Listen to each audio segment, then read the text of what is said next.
For our closer look tonight, the mission in Iraq and the commander President Bush has entrusted to save it, General David Petraeus. In fact, at his news conference last week, the president mentioned the Petraeus name 12 times. The West Point graduate has been called Iraq's repairman. For a time, he was in charge of training Iraqi troops, and since February, he has been leading all U.S. troops there. He crafted the troop buildup, the so-called surge, and he is well aware of a looming deadline to show progress. Our Terry McCarthy spent time with the general in Anbar province and sat down with him for an overview of where things stand. He is the architect of the troop surge.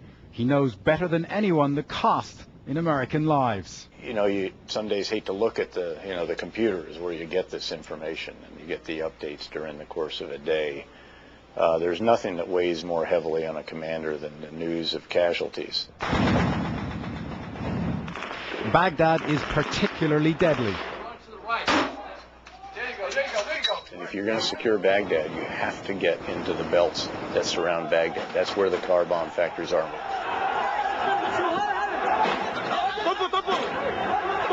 And frankly, there is tough fighting out there. The enemy does not want to give up those areas which in some cases were sanctuaries. The pressure on Petraeus is enormous, and he routinely works 16-hour days. Everything is tribal here.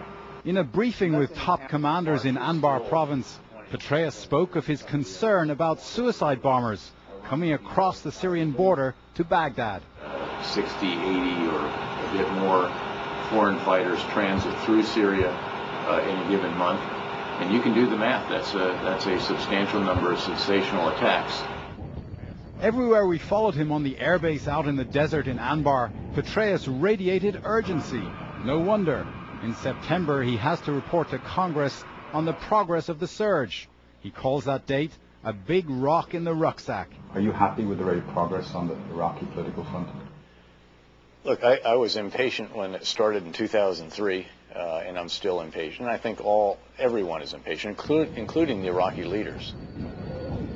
And what we have to see now is, in fact, whether they can make the most of this opportunity that our soldiers and their soldiers are fighting and dying to give to them.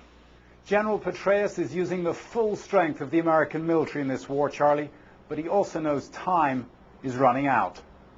Terry McCarthy tonight in Baghdad, and that's